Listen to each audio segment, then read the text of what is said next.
When your Monday morning starts with a social media crisis and ends with running into your ex at a community garden, you know the universe is playing some kind of joke on you. I was staring at my phone watching our company's follower count drop. For the third straight week, the tiny negative numbers were like daggers to my professional pride. Holly, we need to talk about these metrics. My boss said, dropping a stack of reports on my desk. The board isn't happy. I nodded, trying to keep my cool. Being a social media manager for a Fortune 500 company wasn't exactly what I dreamed of as a kid, but it paid the bills at least until today after the disastrous morning meeting. I needed my sanctuary. The community garden had been my escape for the past year. Something about getting my hands dirty made the digital world's problems fade away. The late spring sun was warm on my face as I approached my little plot. The tomatoes were coming in nicely and the herbs were practically dancing.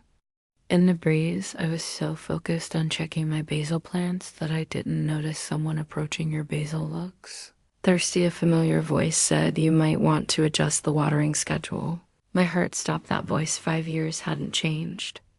At one bit, I slowly turned around, and there she was, Emerson Cooper, my ex, the one who got away. She looked even better then. I remembered her blonde hair caught the sunlight like spun gold. Those blue eyes still sparkled with mischief. She wore designer gardening clothes, if there was such a thing, and somehow managed to make even dirt look glamorous. I managed to squeak out, "What are you doing in Memphis?" She smiled, and damn, if it didn't still make my knees weak. Just moved here. I'm expanding my brand to the southeast. She gestured to a professional camera setup nearby. I'm shooting content for my channel, of course, the last. I'd heard she'd become some sort of social media queen with millions of followers, but irony wasn't lost on me. Considering my current professional crisis, still fighting with tomatoes, she asked, nodding toward my struggling plants. Some things never change. I admitted, trying to ignore how my pulse quickened when she stepped closer to examine the plants. "Here's what you're doing wrong," she said, kneeling beside me. Her shoulder brushed mine, and 5 years of carefully constructed walls threatened to crumble. For the next hour, we talked about soil, pH, and proper pruning techniques, DEing around the real conversation we should have been having about Chicago, about how she chose her career over us, about how I let her go without a fight as the sun began to set, casting long shadows across our little corner of the garden. She stood up and dusted off her knees. "I should gotta edit this footage." "Yeah, me do work stuff," I said, gathering my tools. "It was good seeing you, Holly," she said softly. "Maybe I'll see you around." I watched her walk away, her camera crew trailing behind her. The universe wasn't just playing a joke, it was writing a whole damn comedy, because tomorrow morning I'd learned that my company's new social media director, the one brought in to fix our failing metrics, was none other than Emerson Cooper. The tomatoes seemed to laugh at me as I packed up my gardening tools, sometimes life plants, the seeds of chaos, just to watch them grow. That night's sleep refused to come. My mind kept wandering back to Chicago, to the 3 years Emerson and I shared before everything fell apart. I tossed and turned, memories flooding back like a broken dam. We met at a digital marketing conference. I was presenting a case study on corporate social media strategies, and she was already making waves with her lifestyle content. She sat in the front row, asking the sharpest questions, challenging my every point with that confident smirk. Later, at the networking mixer, she found me by the bar. "Your presentation was wrong about influencer dynamic," she said, sliding onto the bar stool next to mine. "Let me buy you a drink and tell you why that was." Emerson, always direct, always sure of herself. 3 hours and several drinks later, we were still arguing about social media metrics and audience engagement when she kissed me in the elevator of that hotel. It felt inevitable. Our relationship bloomed like a perfectly curated Instagram feed, weekends exploring Chicago's hidden gems, cooking adventures in my tiny apartment. Lazy Sunday, reading the news on her balcony overlooking Lake Michigan. She taught me about personal branding while I showed her the corporate world's inner workings rolling over in my Memphis bedroom. I grabbed my phone. Her profile was still there now with 2 million followers. The latest post showed her in someone's garden explaining. Companion planting. The comment section was filled with praise and heart emojis. 5 years ago, this kind of success was just a dream she couldn't stop talking about. Holly imagined reaching millions of people, showing them how to create beautiful spaces. She'd say, eyes shining with possibility. I supported her dreams at first, but then came the brand deals, the constant travel, the pressure to maintain a perfect online presence. Our relationship became background content, something to fit between sponsored posts and networking events. The breaking point came during a rainy Chicago evening. I had just been offered a promotion that would take me to Memphis. She had just signed a major contract with a lifestyle brand. Come with me, I said, holding her hand. Across our favorite restaurant's table.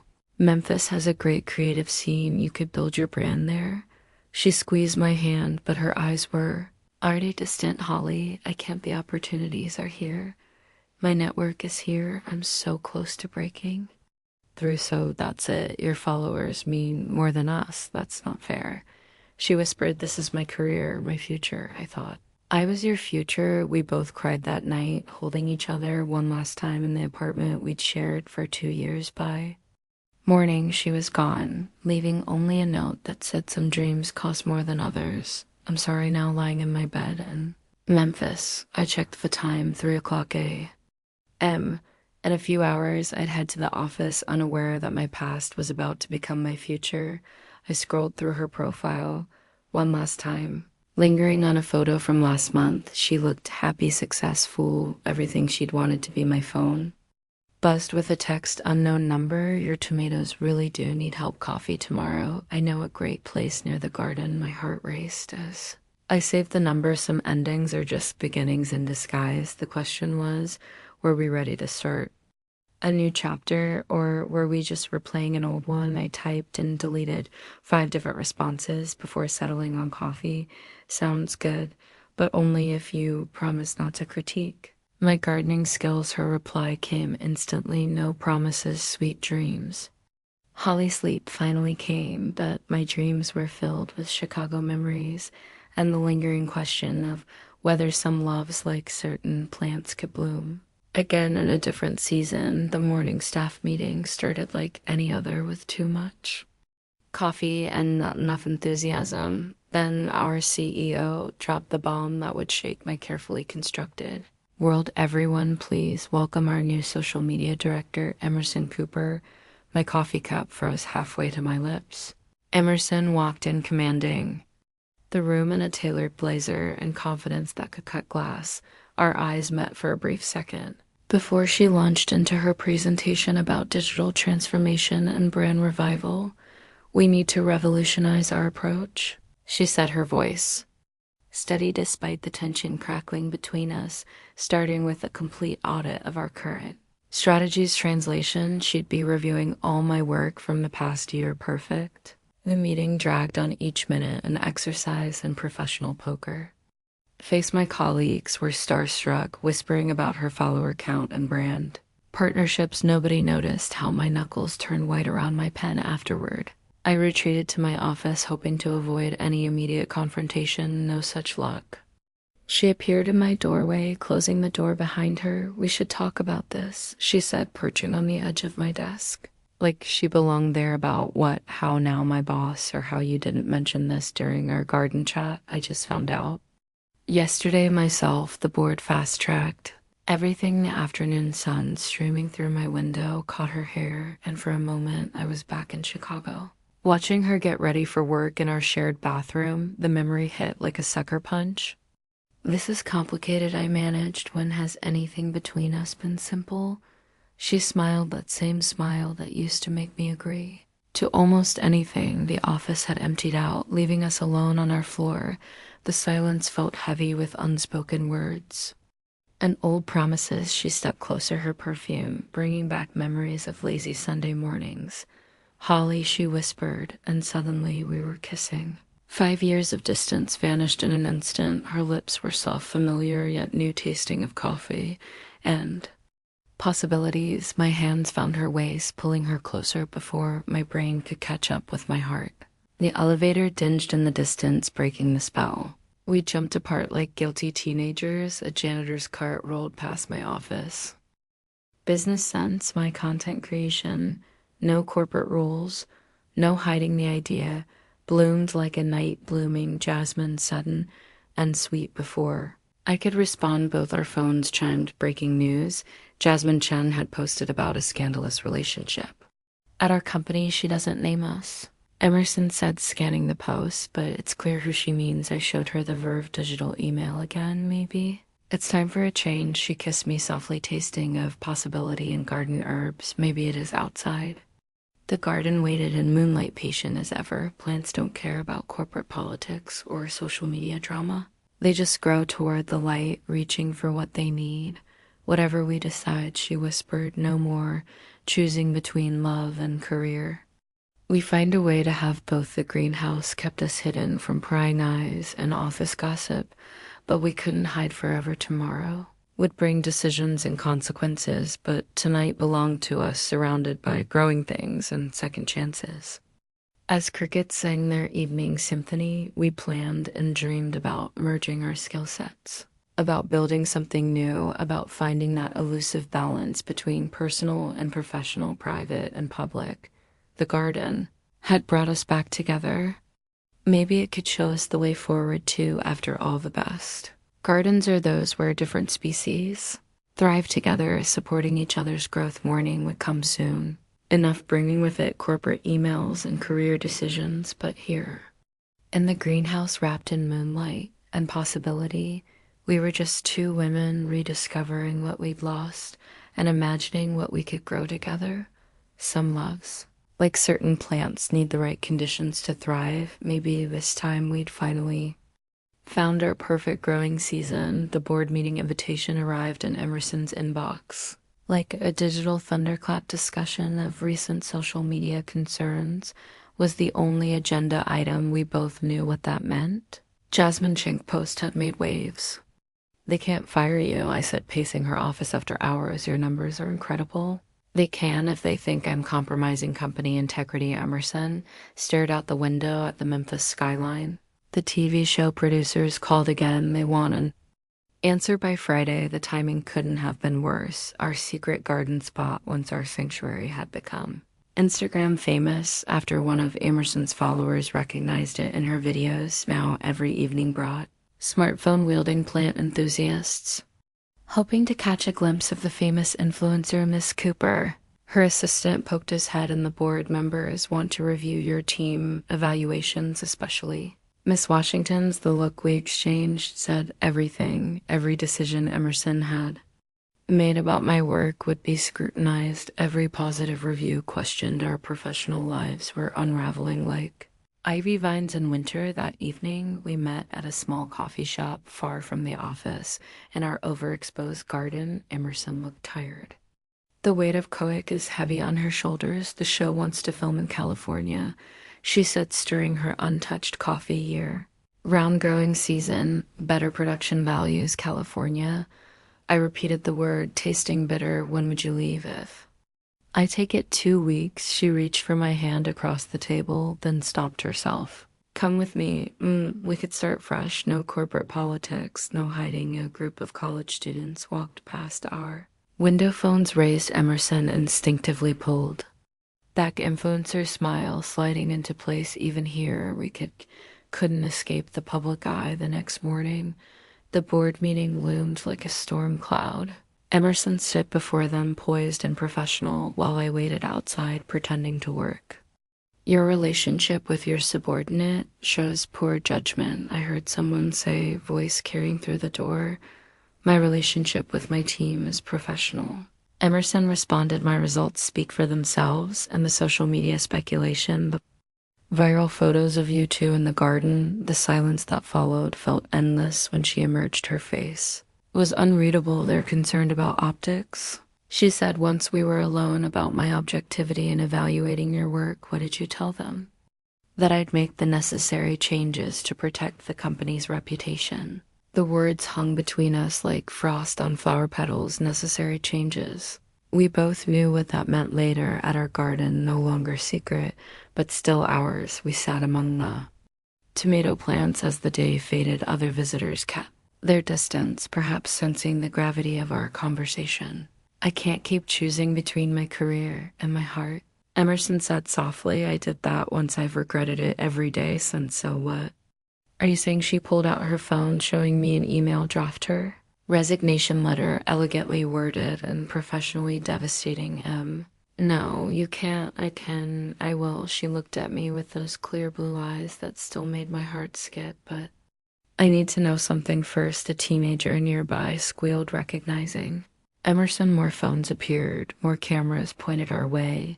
The moment fractured under the weight of observation. Not here. I said, standing up, come over tonight. We'll talk properly.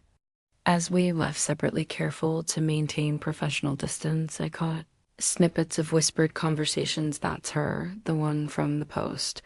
Did you get a picture? Our garden sanctuary had become a fishbowl. Every moment potentially public. The irony wasn't lost on me. Social media had brought us back together, and now it was threatening to tear us apart again. That evening, waiting for Emerson to arrive, I stared at my own resignation letter saved on my laptop. Sometimes the bravest thing isn't fighting to keep something alive, but knowing when to let it transform into something new. The question was, were we ready for that? Transfer information, and more importantly, could we survive it together? This time the acceptance email from Verve Digital sat in my draft folder for 3 days.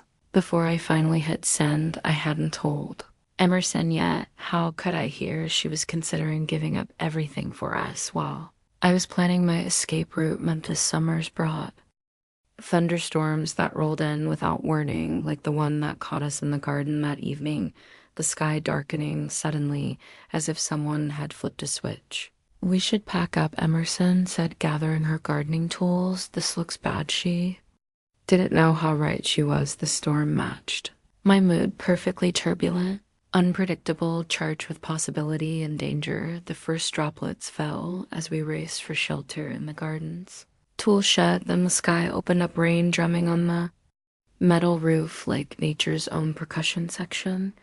Well, this is cozy, she laughed, brushing wet hair from her face, even drenched. She looked beautiful. Lightning flashed, illuminating the small space between us. In that brief electric moment, I saw the future we could have, and the one I was about to destroy. I took the Verve job. I blurted out the words, escaping like thunder after lightning. The silence that followed was deafening, even with the storm raging outside. Emerson's face went through a cascade of emotions: surprise, hurt, understanding, and finally something like resignation. When were you going to tell me? She asked quietly. I was waiting for the right moment, and this is it. Trapped in the shed during the thunderstorm, social media was exploding with speculation about us. Amateur detectives had pieced together our Chicago history, finding old photos and connecting dots. Gardenate was trending locally.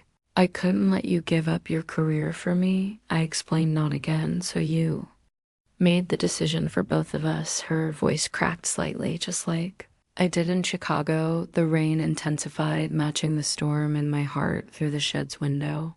I could see our garden plots being pelted by rain, the plants bending, but not breaking. It's different this time, I insisted. Verve has no restrictions on relationships. We could be together openly while competing against each other. Me at my current company, you at their biggest rival. She had a point. The corporate world was smaller than it seemed, especially in social media. We'd be on opposite sides of the same battles. Lightning flashed again, closer this time. Emerson jumped slightly, and I instinctively reached for her. Our lips met in the darkness, tasting of rain and regret. The kiss deepened, became something desperate and wild, like we were trying to hold on to something that was already slipping away. When we finally broke apart, we were both breathing hard. I start next month, I whispered against her neck. She pulled back, wiping her eyes. Whether it was rain or tears, I couldn't tell. So that's it. Another goodbye in another city. It doesn't have to be goodbye. Thunder rolled overhead, nature's own commentary on our situation. The storm had trapped us here forcing us to face what we've been avoiding. My phone buzzed another notification about hash gardening. Someone had spotted us running to the shed, and speculation was running wild. Our private moment was becoming public entertainment. Everything's different.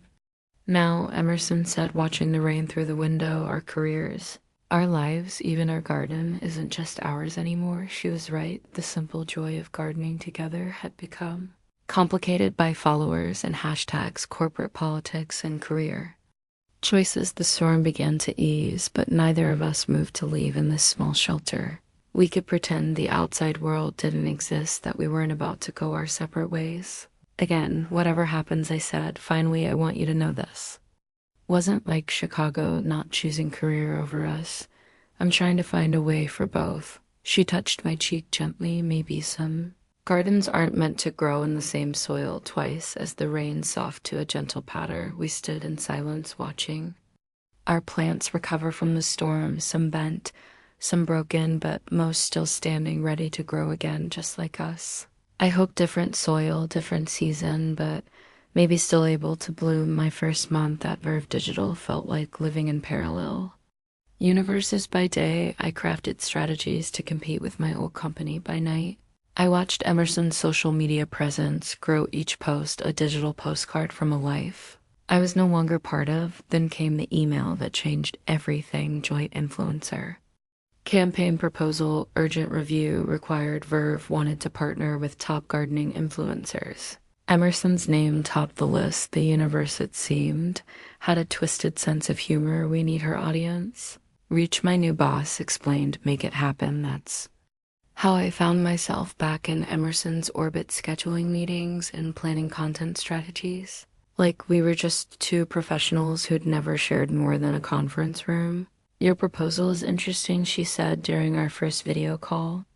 Perfectly composed in her corporate office, but I have some concerns about the direction. After the call, my phone buzzed with a text. Garden retreat this weekend, industry networking event. You should come. The retreat was at a sprawling estate outside Memphis, all manicured lawns and vintage greenhouses. Influencers and corporate types mingled, discussing engagement rates over organic cocktails. Emerson found me by the rose garden. Follow me, she whispered. There's something you need to see. She led me to a secluded greenhouse filled with rare plants and filtered sunlight. This is where I'm filming my new series, she explained, away from prying eyes. The space felt magical, intimate, like our old garden, but grander, more intentional. It's beautiful, I breathed. I miss our tomatoes, she said softly, and you. The month apart had changed something between us. The corporate tension had faded, replaced by something more honest, more raw. The campaign I started, but she pressed a finger to my lips. Not now. This weekend isn't about work. What happened next was inevitable, passionate, pure. In that greenhouse, surrounded by rare blooms and filtered sunlight, we rediscovered each other. No cameras, no corporate politics, just us later lying on a blanket among the plants. Emerson traced patterns on my arm. I turned down the TV show, she said quietly. I propped myself up on an elbow. Why some things matter more than national exposure, she smiled, like finding the right growing conditions.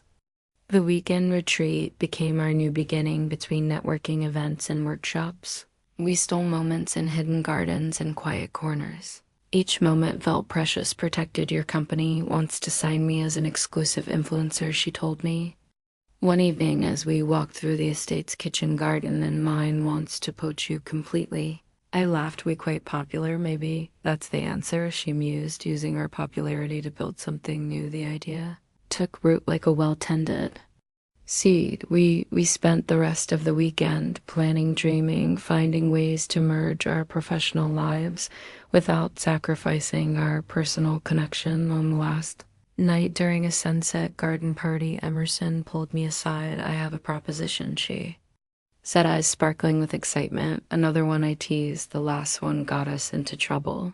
This one's different. What if we created our own agency, combining your corporate expertise with my influencer reach? The possibility bloomed in my mind. Both companies would still want to work with us, but we'd be independent, free to grow in whatever direction We choose as fairy lights twinkled in the garden trees and other guests mingled. Nearby, we sketched out our future on cocktail napkins anew. Kind of digital garden where corporate strategy and authentic content could grow together. It's risky, I said, but I was already imagining the possibilities the best. Gardens require some risk, she replied, squeezing my hand. Remember our first tomatoes? The weekend ended too. Soon, but something had shifted. We'd found a way to nurture both our relationship and our careers, like companion plants. Supporting each other's growth, driving back to Memphis, I thought about how gardens need the right combination of elements to thrive: sun, soil, water, and most importantly, time. Maybe that's what we needed too: time to grow together. In our own way, at our own pace, the corporate world would still be there tomorrow, with its meetings and metrics and campaigns. But now we had a plan to navigate it together, planting seeds for a future that could sustain both our love and our ambitions. The video went viral faster than kudzu in July. Someone had filmed us at the garden retreat, caught a private moment between workshops. The caption read, "Corporate rivals or secret lovers, the truth about." #GGardenate finally revealed. My phone exploded with notifications. Emerson's social media channels were flooded with comments. Our carefully cultivated professional images were wilting under the harsh spotlight of public scrutiny. "This is bad," Emerson said, pacing my living room. "Both companies are calling emergency meetings." The video wasn't scandalous, just he was talking closely, sharing what looked like an intimate moment among the roses. But context is everything in the corporate world, and this context was damaging. CEO summoned me to her office first thing Monday morning. "Care to explain why you're getting cozy with our competitor star influencer?" I took a deep breath, remembering all the times I'd stayed quiet to protect my career. Not this time. "Emerson and I have a history," I said firmly, "and yes, we're exploring a future together, but our professional integrity remains intact." "Does it?" She slid a tablet across her desk. "Because these engagement numbers suggest otherwise. The data showed unusual patterns in our recent joint campaign numbers that could be interpreted as favoritism, as collaboration. Beyond professional boundaries, those numbers reflect good strategy." I argued, "not personal bias." "The board disagrees." Her voice was ice cold. "They're concerned about corporate espionage." Meanwhile, across town, Emerson faced her own inquisition. Her texts were brief but clear. The situation was deteriorating rapidly. "They're threatening to void my contracts." She wrote all of them: years of building her brand, millions of followers, countless hours of content creation, all at risk because of a 30-second video. That evening, we met at our original garden plot. The tomatoes were heavy with fruit, now ready for harvest. A small crowd of onlookers gathered at the gardens. "Edge phones raised, let them watch," Emerson said, pulling me close. "Undone." Hiding the next morning, both companies issued ultimatums. Verve demanded I sign a non-compete agreement that would effectively end any collaboration with Emerson. Her company presented similar terms. "They want to control the narrative," Emerson said during our emergency strategy session. "Make it look like we're choosing sides, then let's change the story." We spent the next 48 hours planning our counterattack. Emerson's influence, my corporate strategies combined into something new. The viral video had sparked a conversation about workplace relationships, about the blurred lines between personal and professional in the digital age.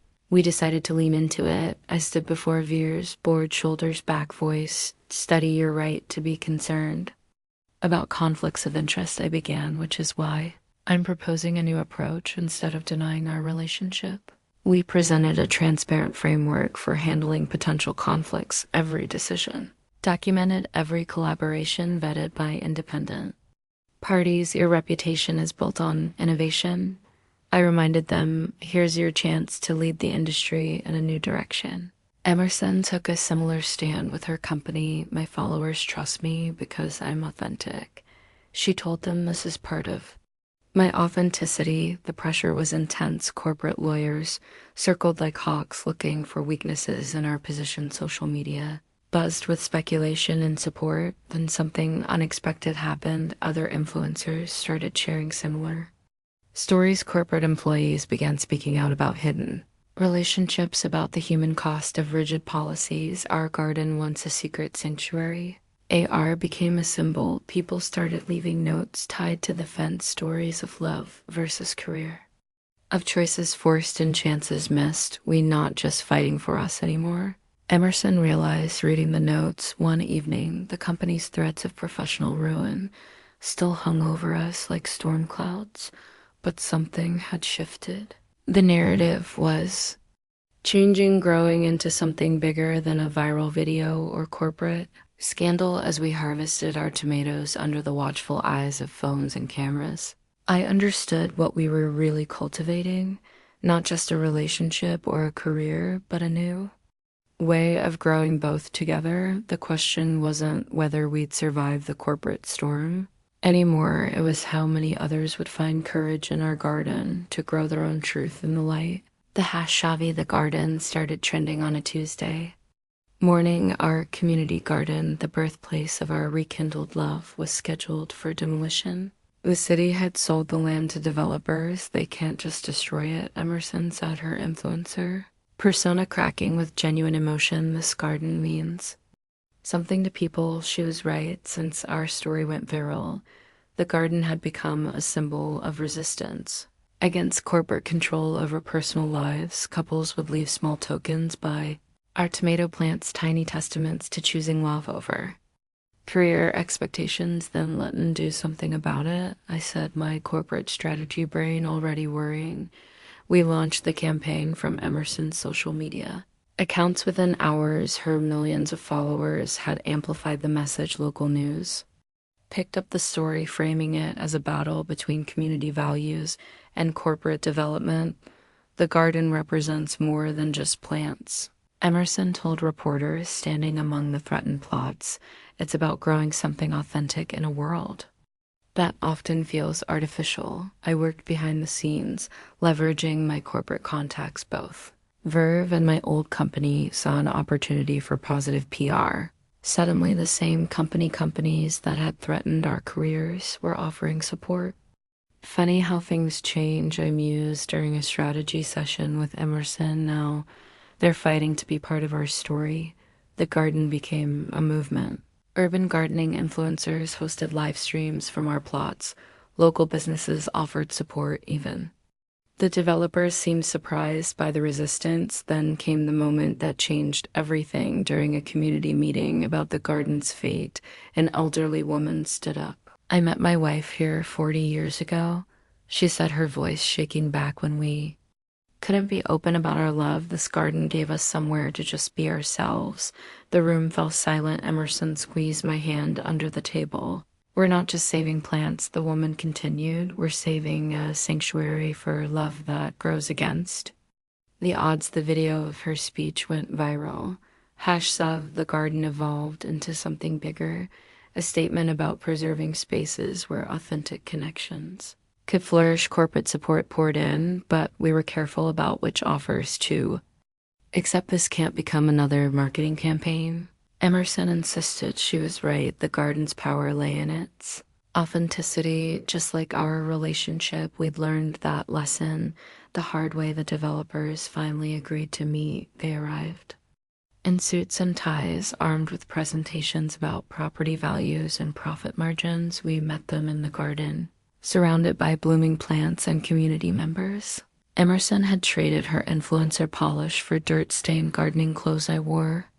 My old company logo shirt, now modified with a Save the Garden patch. Look around. I told them this isn't just real estate, it's real life. The negotiations lasted weeks. Every meeting was live-streamed.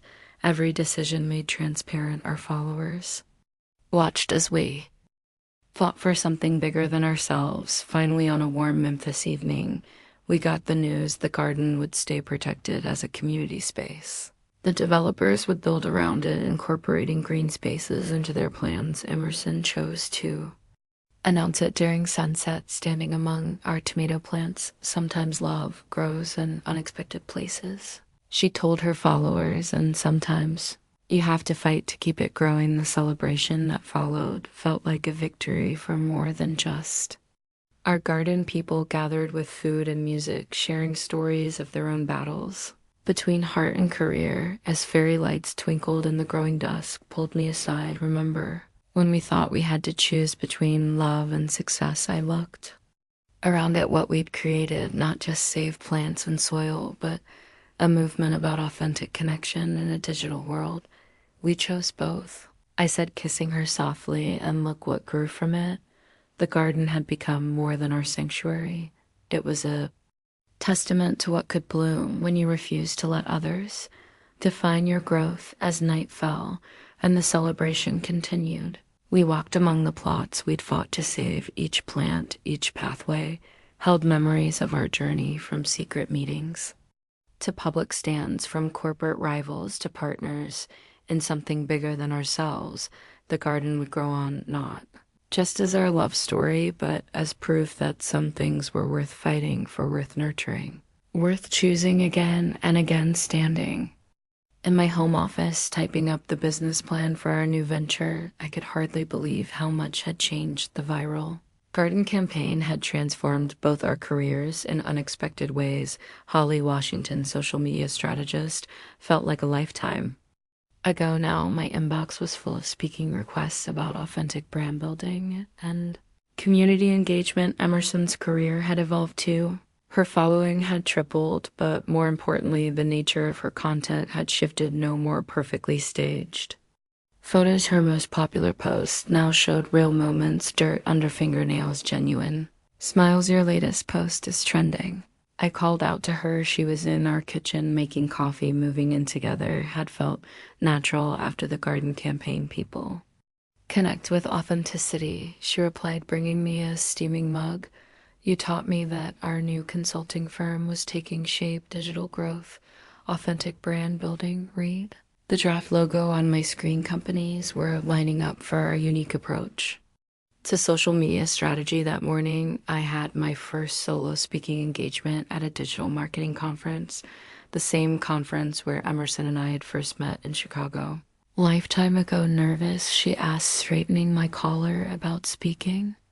No, about doing this without you. Maybe a little. She smiled, that same smile that still made my heart skip.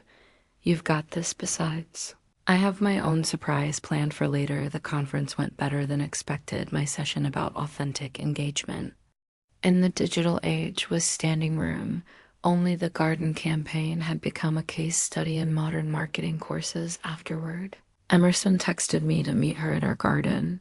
The place had become a local landmark with guided tours and workshops, but today it was surprisingly empty. I found her by our original tomato plants, now thriving under proper care. She'd set up her camera equipment, but something felt different. Ready to film some content, I asked, or something like that. She took my hand, looking nervous. Remember when we first met here, you were fighting with these same tomatoes. They've grown a lot since then. I said, just like us. That's what I want to talk about, growing together. She reached into her camera bag. I had this whole speech planned, but my heart stopped as she pulled out a small box. The evening sun caught her hair just right, turning it to gold. I was going to do this as a live stream, she admitted, but some moments should just be ours. She knelt in the soil beside the plants that had brought us back together. Holly washed Washington, will you marry me? Time seemed to stop in our garden sanctuary. Birds sang, plants swayed in the breeze, and my whole world narrowed to this one perfect moment. Yes, I whispered then. Louder, yes. She slipped the ring on my finger, a delicate band with a small green stone. It's the color of new growth, she explained. We celebrated with takeout and wine in the garden, planning our future between kisses. No cameras, no social media updates. Just us later that night, posting a simple photo of our jointed hands against the garden soil. Emerson wrote, some things grow better together. She said yes. The post went viral, of course, but this time we were ready for it. This was our story to tell. Our way, my phone buzzed with a message from our old HR department. Congratulations. Times really have changed. Looking at Emerson, bathed in Moonlight among our thriving plants, I realized we changed them one post, one stand, one truth at a time. The garden had given us more than just a place to grow plants.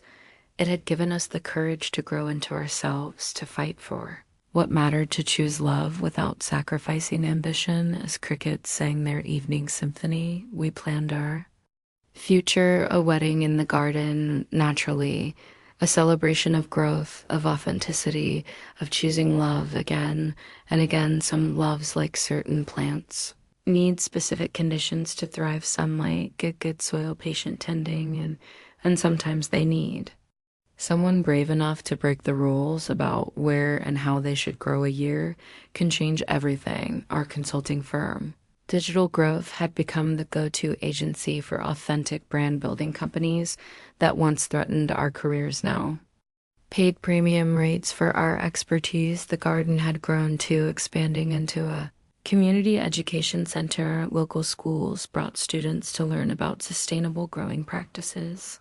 Couples still left tokens by our original tomato plants ready for the big reveal. Emerson asked, adjusting her camera setup.